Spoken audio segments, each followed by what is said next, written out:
by and large, the concept of stages and gates is always there. It's just the deliverables, the gatekeepers, the way the decisions are made that become unique to each company. Welcome to Innovation Talks. Join us weekly as we discuss with distinguished industry guests how to refine and improve corporate innovation and new product development as businesses aim for long-term success. Hosted by Paul Heller, Sopheon CTO. If you're looking for additional information around new product development or corporate innovation, sign up for Sopheon's newsletter where we share news and industry best practices monthly. The fastest way to do this is to go to Sopheon.com, that's Sopheon.com, and click the sign up and stay informed box. Hello, everybody. Welcome back to the show. I'm Paul Heller, Chief Technology Officer of Sopheon. Glad to speak to you again today. I wanted to just spend a few minutes talking about what StageGate is. So StageGate is a trademark name from Dr. Robert Cooper.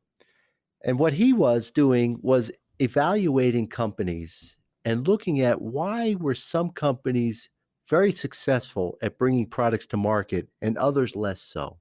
And he did a lot of fundamental research at a university level over many years to study that problem. It seemed like some companies, boy, every time they came out with a new product, it was a blockbuster, and it just did very well. And how did they do that? Were there common characteristics that those companies did? And he found that there were. There were certain approaches to the business problems that they took, certain ways that they operated, certain ways that they thought about things, and he captured that.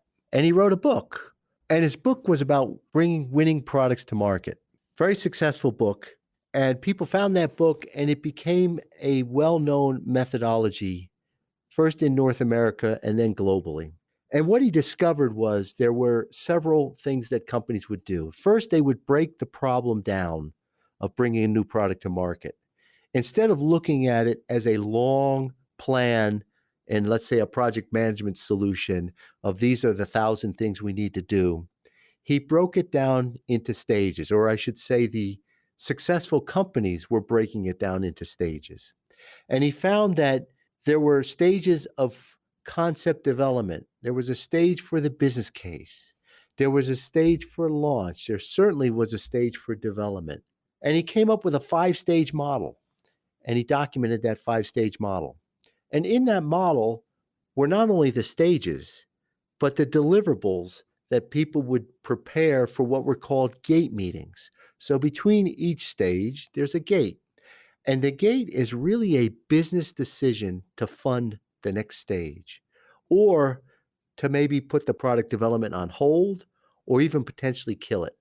So as an example, don't worry about doing the whole long project to bring a product to market. Just focused on the upfront stage of the concept and look at that and define that concept. And at that point, you know very little. Your knowledge of what that product is going to be and the likelihood of success are sketchy. Your understanding of financials are really high-level estimates. That's okay because you'll refine those as you go later on.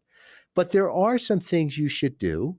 You should be able to define the product in a certain way, define the financials in a certain way, put a scorecard against the product idea and say that, let's say from 0 to 10, what's the likelihood that this product would be successful in the market? From 0 to 10, what's the likelihood that it'll be technically feasible or successful from a technical standpoint, et cetera. So he identified these things that these companies were doing and captured them in his methodology called StageGate. At each point, the gates were not only a decision framework for reviewing what were called deliverables, the work that was done during the stage, but they were also investment points. So they were decisions to invest in the next stage of work. So do a stage, bring people to the table, discuss what was done, do the next stage, fund that next stage. Let the team go off, work the next stage, bring the executive gatekeepers together, make a decision, agree to fund the next stage. You can think of it almost as a risk management methodology. It's a lot like what a venture capitalist would do if they were going to invest in a firm. They don't just give the big check right up front, right? They successfully move through it. And so that methodology took a lot of risk out of these products and would identify the products early on that were less likely to succeed. In order to make it really work well, your gatekeepers are a critical role. They need to be people who, from your cross-functional parts of your company, who are going to try to make the business decision to go to the next stage. And they're going to base that on intuition. They're going to base that on experience. They're going to base that on what they're hearing from the people who prepared those deliverables. They're going to base it on discussion with their peers. So you want the type of people who can make that business decision. And in the early stages, it's a very riskier business decision. It's gut feel, but you're not investing a lot of money yet. When you get along to about gate 3, that's sometimes referred to money gate, because now you're going to spend a lot of money. Maybe you're going to go into development. Or in some industries, the real money gate is gate 4 when you go into launch. At that point, you're making a much more serious investment. So the stakes in the gate are much higher, but you've been in the game longer and you have more information to deal with because you have all that work from those earlier stages. So at a high level, that's how the methodology works. It's not just stage gate, stage gate, stage gate, but it's stage, these deliverables, this gate with these people, this decision, stage, these deliverables, this gate, these people, next decision, etc. And you go through that through the phases.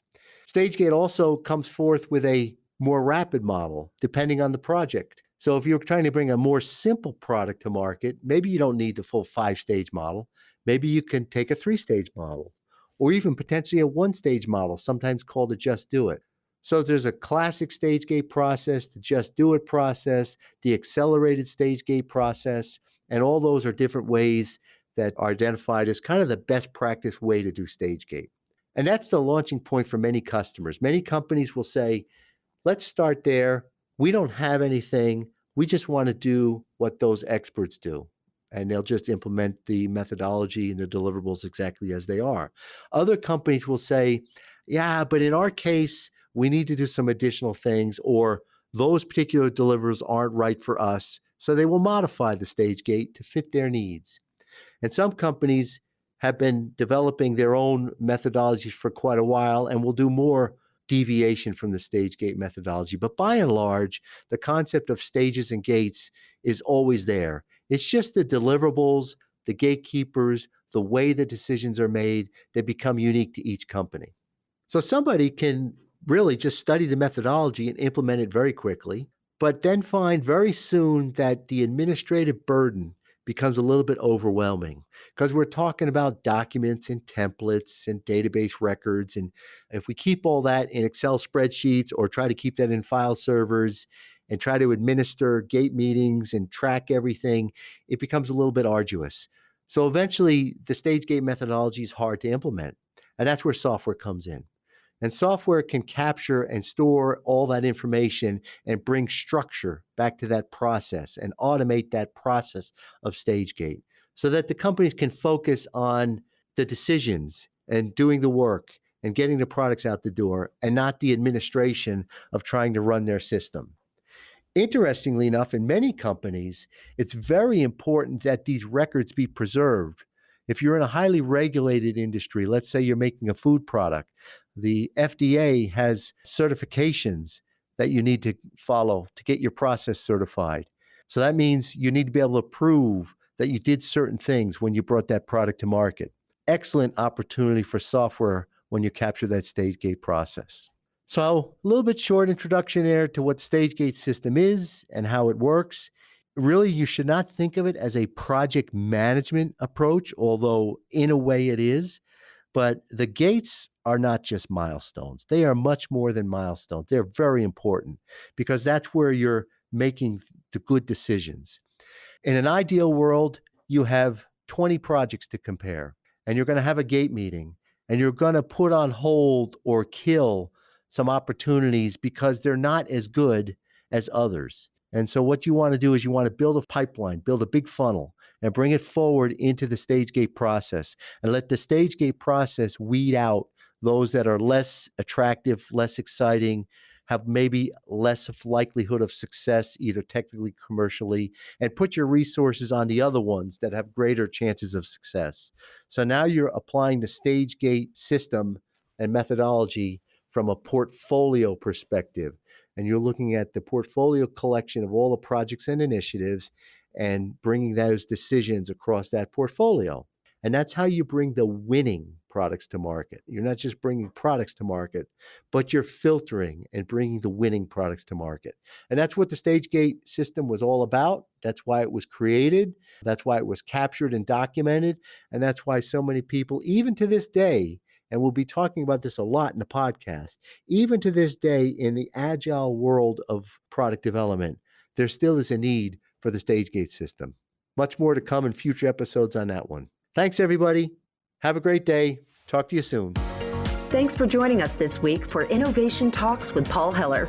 For additional information on today's topic, check out sopheon.com, SOPHEON.com, where you will find plenty of innovation-centric content and corporate best practices. If you'd like to discuss anything with Paul or would like to get in touch with the show, email us at talks@sopheon.com.